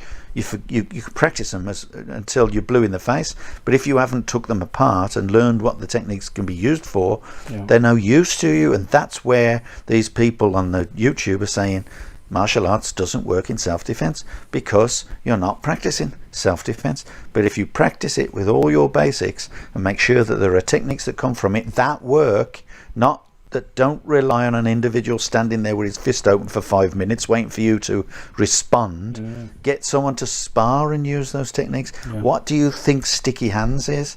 It's a practice of understanding those feelings, okay, but practicing it with sensitivity, slowly. It's not a fight, albeit it's a practical way of learning to fight. So obviously if you watch someone do sticky hands and they do it nice and relaxed and carefully and enjoy it, that's great, but then try to see it when it becomes much more vibrant, much faster, much more close in. Obviously the faster the techniques, the closer you have to be. Then it becomes all about feel, and it really is a beautiful thing to behold. And but it's never going to be the be all and end all of fighting, because self-defense can't expect an individual to meet you in the same way. So they're not going to do the things you expect them to do. They're always going to respond by either trying to hit you somewhere else, or they're going to try and step back, or they're going to respond from a pain. I've watched the Dimac guy on YouTube, and he hits them about 10 times and they don't move. So you're wrong there. You're wrong. Mind you, another thing I saw, if you ever get a chance, guys, go on YouTube and watch Elvis Presley and martial arts. It is please. The funniest thing ever. But I tell you what, you know, the guy, he got like it's you know what I mean? Like, the guy's a legend. He has his custom made gi with EP on the back, all his badges, you know, taking care of business badges, and he walks in with some cowboy boots on, with his and it, you know, and shades, gold chains, the lot, and he's grading. He does. It's brilliant, but it's an example of, you know, I'll hit him about 20 times and they've not done the thing. But he's actually giving Bill Superfoot Wallace, the legendary undefeated middleweight kickboxing champion, really funny guy. He's giving him a black belt. He's grading Bill Wallace. Elvis Presley is grading Bill Wallace, and you're like, what am I watching here? It's great. But that's like, you know, that's like the guy who I did the response video for. He's grading people and giving them something. Exactly, not a frigging clue. But, you know, it's Elvis Presley. If you're in that group of people with Elvis Presley, you ain't going to say, Elvis, what are you on about? Oh yeah, it's Elvis, for God's sake. I love him. Right. Still talking about the Dong walks, I think we can pretty much sort of combine all three into the same principles. But any other points you want to make with Jaw Dong or Ha Dong? No, not really. It's the same principles, you know. Always don't necessarily just think of them as blocks themselves. Think of them as responses to someone grabbing you. You know, so the first movement, certainly for the Jaw Dong, you know, your hand might be anywhere. It's certainly, you know, someone grabs it to try and hit you, you rotate it, you bring it up. When you bring it up, you're going to throw a punch. Okay, you're rotating their arm as well, remember? You throw the punch. Now, don't forget, you don't have to punch them in the face, you don't have to punch them in the body. Think about punching that arm. Just think about punching that muscle. You know, just don't and I have a tendency not to tell people to punch. I mean, obviously with beginners you've got to get them to punch accurately, so you get them to punch the chest. But anyone advanced who wants to learn self-defense, don't bloody punch to the chest, because there is nothing there. Okay, it's just a solid thing, and unless you've got a punch like a freight train, you're not going to create a great deal of injury. You're just going to make them angry if they're bigger than you. I would punch them just above the nipple. I would punch them to the onto the what's it called now, that bloody muscle? It's escaped me for a minute. Oh, I don't know. I'm no good with muscles. Your boob, basically. Yeah. I know what it is. It's escaped me. I apologise. You mean don't know the name of Lobster Thermidor 14? What's wrong with you? Come on. Yeah, Christ, it's I don't know. Someone listening now is screaming. Your pecs. Jesus Christ, how could that escape me? Mind you, yeah. the centre, the sternum. Not that they're talking about this, but just in the middle of the sternum, if you just push your little finger there. I did it now. Oh, of course, yeah. But we're talking punching to the chest. I know. I'm not talking punching to the stomach. No. I'm talking about punching as close to the arm as possible to make use. If that arm's out, you make use of it. Punch. Sorry, I don't know why I said that. I was just no, it's fine. Right. So, another thing I want to mention about the dong walks is a lot of please try and keep the space between all your techniques, your punches, etc. Not to a minimum, but be aware that you want to close the space. So try to avoid big elaborate punches and blocks. Try and minimize it where possible. Yeah, I also want to make the point about punching people to the stomach, as people do. If you're in a street situation and you decide you're going to punch someone to the stomach, you have to consider the fact that this obviously doesn't go for everybody, but sometimes people say, well, the stomach is a great thing to punch. You punch people in the stomach, and just imagine them wearing one of those big belts, those big buckles that you buy. I mean, like my buckles, my belt. Yeah, that you fit to your own belt. And just imagine them wearing that, because that's what they wear them for. Yeah. It's not just a sign of, what? They love the kind of, kind of affluence. What are you saying? Affluence.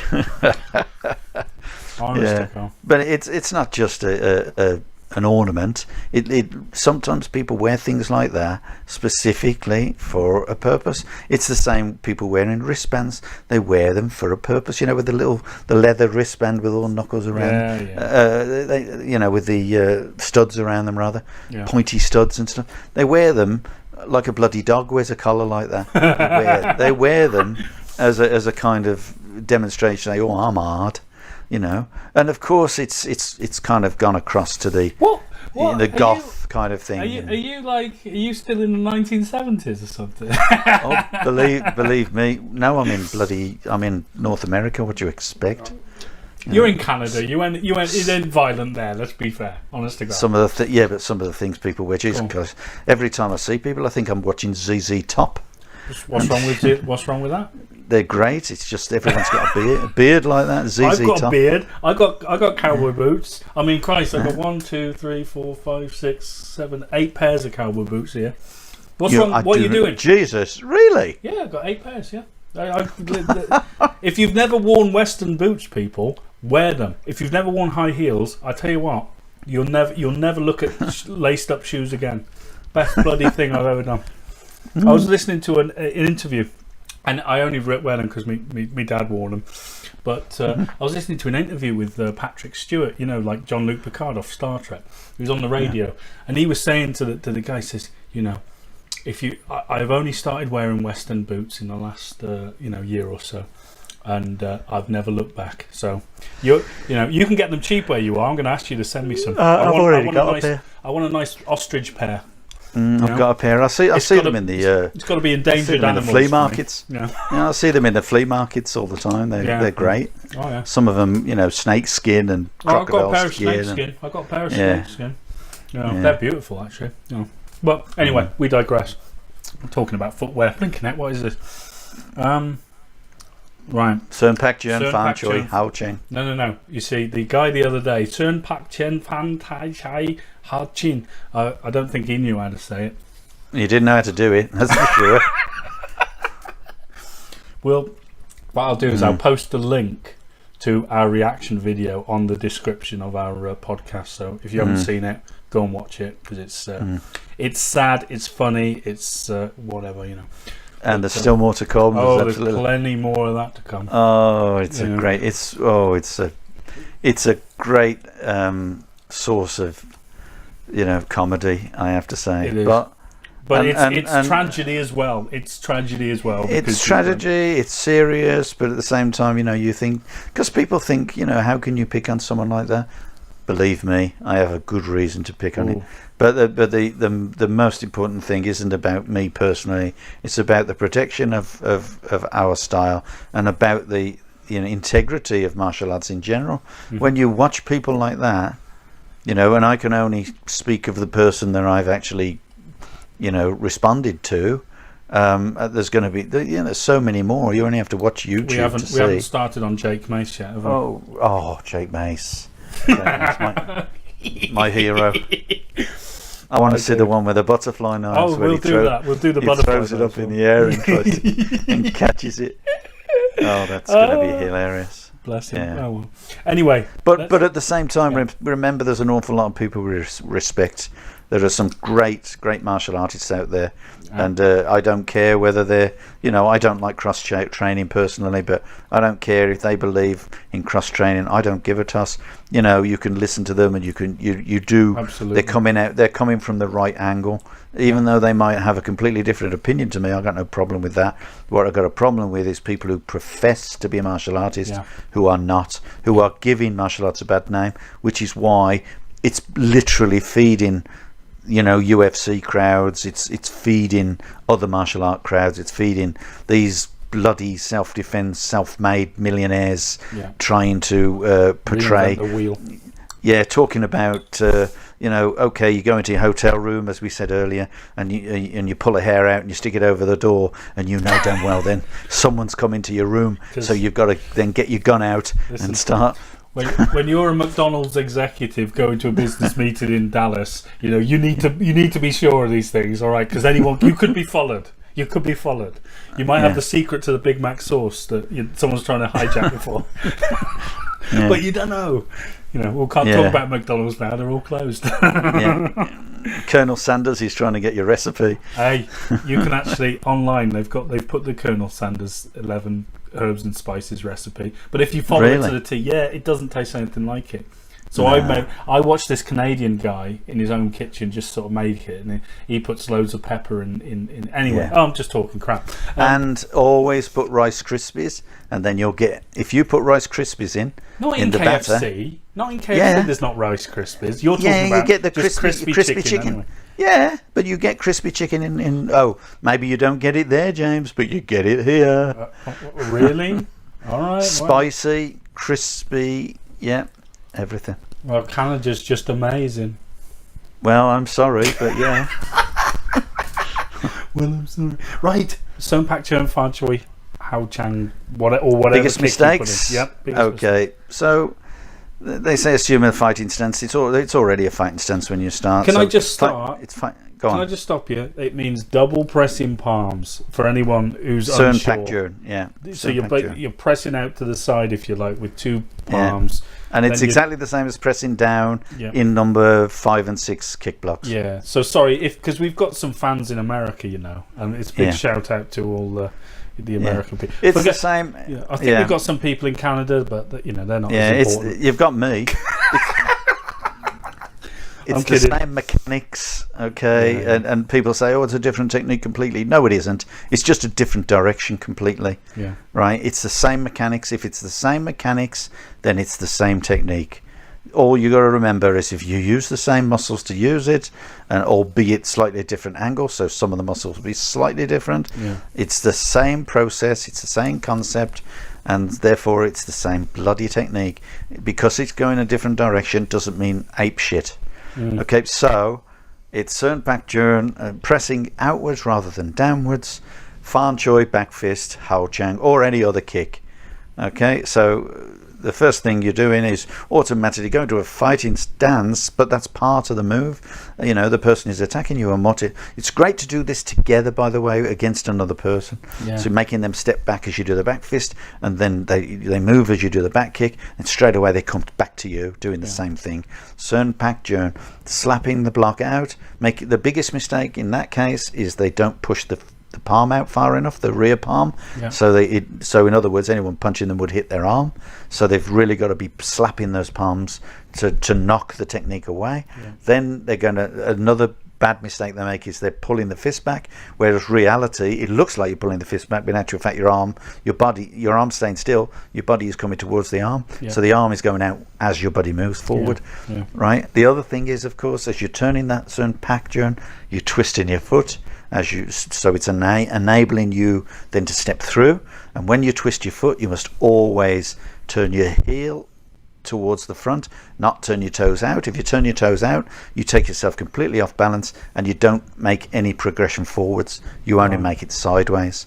So, and that's some of the things I pointed out at that that video. So basically, and I don't want to try and educate the guy because he's a freaking waste of time, but that is the method of the technique. Back fist, and as soon as you back fist, you're turning around, doing your back kick. If we're talking about the back kick, which is the first one you do. Another biggest mistake, and he's typical of that, is they kick out, then they pull the leg back before they even turn. If you pull the leg back hard, it will spin you round, and you'll be now looking forward again. But if you just pull it back and you still got the back to the person, guess what's going to happen?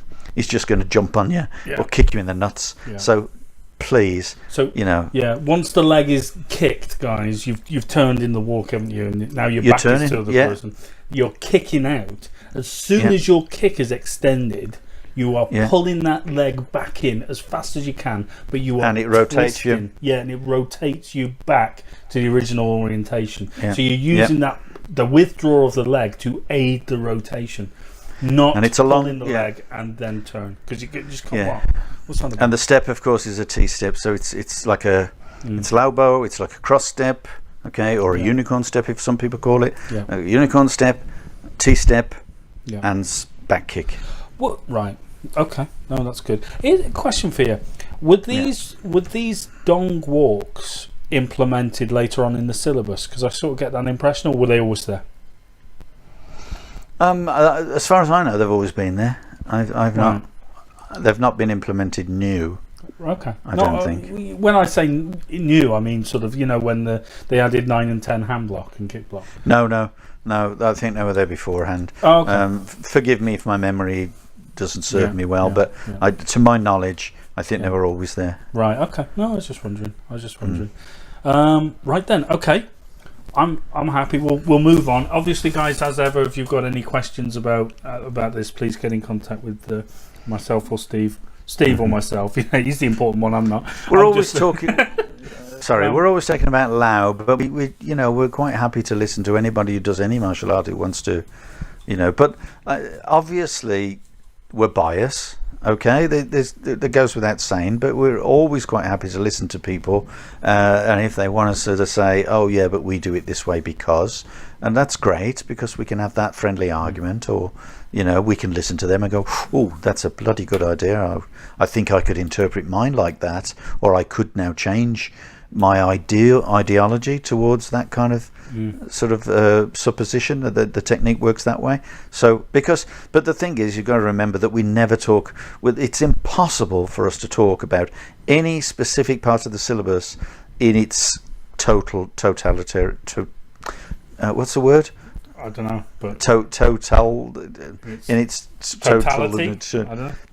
That one will do. That one will do. I don't know if I made that up. I don't know. Okay, well it'll do anyway. Because there is uses in coming out your ear holes. There are so many different opportunities to use it in different ways, totally depending on your preference, totally depending on your size, your weight, your speed preference, your general build, your attitude at the time, the situation at the time. It just, there's so many different ways that you can use these things, and it's up to you, of course, to make use of them. But please don't just practice them and then, as a syllabus. The syllabus is a vehicle, Okay, it is not the be all and end all. The syllabus is a vehicle. So how you use that syllabus is totally up to you. And that's why you see people, so many different people saying, oh no, we do it this way and we do it that way. And it's got to be useful. Now, people can say we do it this way, and they show you a move in a set, and you look at it and you think, well, how are you going to apply that? It's just not going to work. And of course they don't get it because they're doing it as part of a set, and they're not actually applying it in that self-defense scenario or in a fighting scenario. So they don't recognize that it's not useful. You have to take it from the set, pluck it from the tree in order to taste it. Okay, otherwise it may as well just sit on the tree until it rots, because you're not going to do you any good. Absolutely. So don't do wushu. Stop training. Honest to God, you lot. I says we were biased, but I didn't know how biased. You will not do wushu. Yeah. Okay. Right. We'll move on. We'll just finish. We've had a nice question from a listener. Okay. So she says, "Hi guys, a message to you both. So as a student, you've learned your basic syllabus. You have a reasonable understanding of application. You train it diligently, etc., and have done throughout your learning of Kung Fu. The question I'm putting out there is, doesn't it have to look good?" So presumably she means, doesn't it have to look good when we're applying it, or why should it have to look good? Right. Okay. Why should it have to look good? The most important thing is, does it work? Okay, it'll look good to you if it works. Okay. If you appreciate it, then it will look good to you if it works. But if you don't appreciate, it doesn't work, rather, you're not going to appreciate it anyway. But the important thing is, please don't look at something to look pretty in order for it to, work, because that's not one and the same thing. But we train the forms to be economical, don't we? Or you can train it to be aesthetic or athletic, but it's so in that respect, and I personally think that Chinese martial arts are the most beautiful of the martial arts, simply because I mean, if you look at a wonderful, if you look at wushu, right? I can slag off wushu, but if you look at wushu, it's wonderfully fluid and etc. And it is a beautiful looking martial art. But it looks absolutely beautiful. But then try and put it together in a fight. To me, and then it becomes difficult. A good old solid, smack in the throat is beautiful. Yeah, exactly. So it's looking beautiful is relative, isn't it? Yeah. But let me just say, first of all, real kung fu isn't seen at all. It's trained, and to the trainee, it looks beautiful if they succeed in making the technique complete. Okay, but when they've learned that technique, as we always talk about, the big A, the big C, the big D, or big E, or big whatever. I can't even do my alphabet. A, B, C. Yep. Okay, so it's one of them. You're just a truck driver after all. It's only a truck driver. Yeah, and then so basically, it's like the big letters. Learn to read. You get better at it. You get much better muscle memory. Then writing starts to look beautiful, doesn't it? And some people can write with absolutely beautiful calligraphy. They are just calligraphists. I can't even say it. And calligraphers. That's the one. I think so. We're just guessing. So stand in the dark. Yeah, but other people can write fantastic stories, but their writing is atrocious. And some people become doctors, and it's even worse. So just think about it. It doesn't have to look beautiful in order to mean something, okay? But I think it has to mean something before it can look beautiful. Right. So I think that's the important thing. And remember that, as I talked about, big letters first, then small writing. It always looks big, and then when you start to use it, it's practically invisible. The moves are so tight and so defined in order to pursue the target. They look. They're amazing. That's for me, that's beautiful. Right, so that's theoretical in an ideal world. That's if you train, right? I'm not saying it's theoretical. Yeah, if you train. But let me finish. If you are swinging a punch like friggin' John Wayne and hoofing someone on the ground like a football hooligan, but it's working, then surely, it works. So it's achieved its goal. I remember you, right? One of my early classes, you got the group around. You said, "Well, sorry to disappoint you guys. This is kung fu," and you just did a loose John Wayne punch, woof, and then you did a nondescript kick. Woof. You said that's kung fu, and I'm like, what? So hang on, what about all the movie stuff? And because it looks way different than that. And no, that's it. Like that's it. And I understood what you meant because beauty. How do you define beauty? For me, it's it's got to work. So in a stressful fight, you're going to be hoofing, you're going to be John Wayne. Yeah. But for me, I mean, we obviously differ here because I don't see that as beauty. I mean, I see it as no. Beauty. That's why I said, how do you define it? I'm not saying it's aesthetically beautiful. I'm saying if you're hitting someone, you've that's the intent of the move. That's beautiful. But I guess they're talking about aesthetics. Yeah, of course. Because I think if you can take that hoofer of a punch and make it so much faster and so sharp that it's almost invisible, it's like that big wording comes into that beautiful calligraphy, and that's when it becomes beautiful. But on both counts, it's got to be useful. So making your kung fu beautiful is she's definitely right in saying, should it be beautiful? Well, yes and no. It doesn't have to look beautiful for beautiful's sake, but it has to become defined, refined, in order to, and work in order to become, absolutely perfect. Yeah. And when you do, I mean, there are many techniques we can show on a video if she wants to watch a video.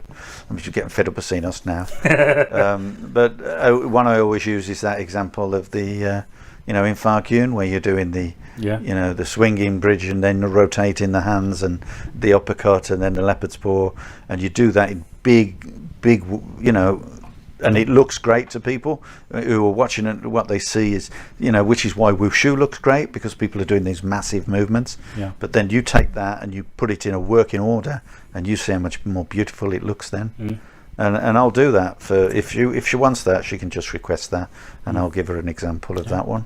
Trouble is, I have to get my daughter to stand there and get punched. So, or my son, but my son's away at the moment, so one of them. I'm sure Aaron will do it. Yeah, I doubt it. Trying to get our kid, trying to get my kids to do If you're listening to this anything. in 50 years' time, wondering what was my dad really like, you're being lazy. He wouldn't boy. know because you're being lazy. he wouldn't know because he doesn't come out of his room. Right. So that was a great question. That I just want you to understand, for you as well, Steve, that I don't mean I advocate hoofing punches. I'm just using that as an example. So well, if you look at Choy Foot, they kind of advocate all those yoke punches and hung gar as well, like that. It's like so. They're there. They see that as beautiful. So so it's down to the artist, I guess, and down to the choice. I mean, is Picasso's work beautiful? For some, for me, I've never seen a guy with two eyes on the same side of his face. Haven't you? You've never obviously been to Hereford. Inbreed. We're out there. The only thing is, it's not just the people; it's with the cows as well. So no, it's just yes, it is. I mean, I like art. Art is detail, and that's what defines art. Right. I don't see. I mean, unfortunately, I'm sorry if I'm offending anyone. Picasso to me is not art, and I've seen.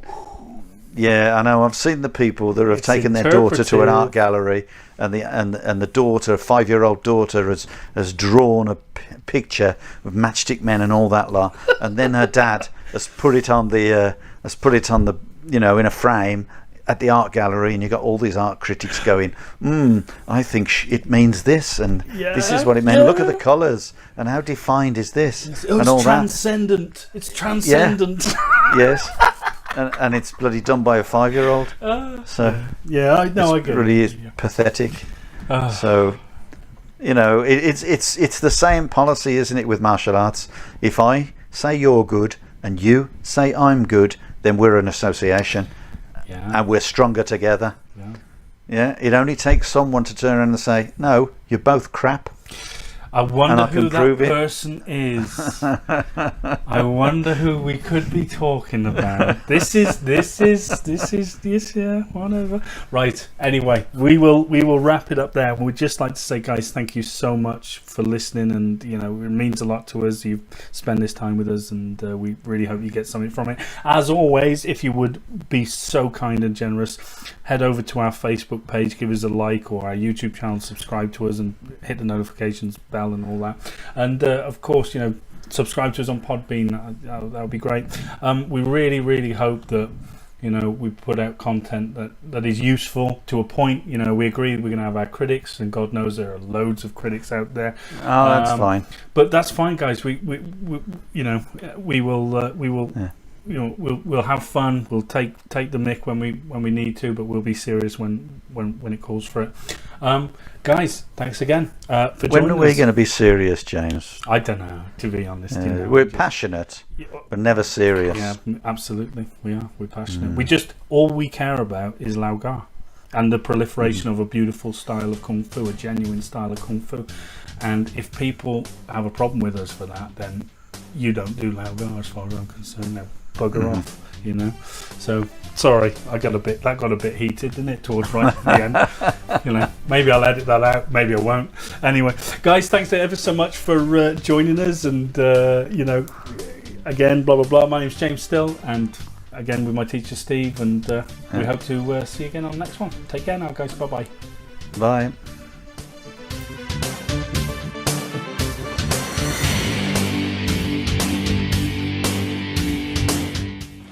I kick your little Beijing ass right now, man. I ain't scared of you. I know you know that little tricky shit. Come on. Hi guys, thanks so much for joining us on the Kung Fu Podcast. If you like that and you want to find out more about us, you can head over to Facebook, Twitter, Instagram, or YouTube and find us under SJN Martial Arts. And also, guys, this podcast is available on Podbean and iTunes. So, until next time, take care of yourselves, and we'll see you again on the Kung Fu Podcast.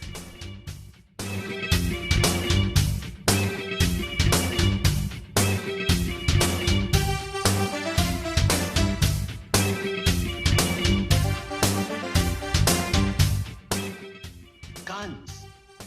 Now, why doesn't somebody pull off 45 and bang, settle it? No guns.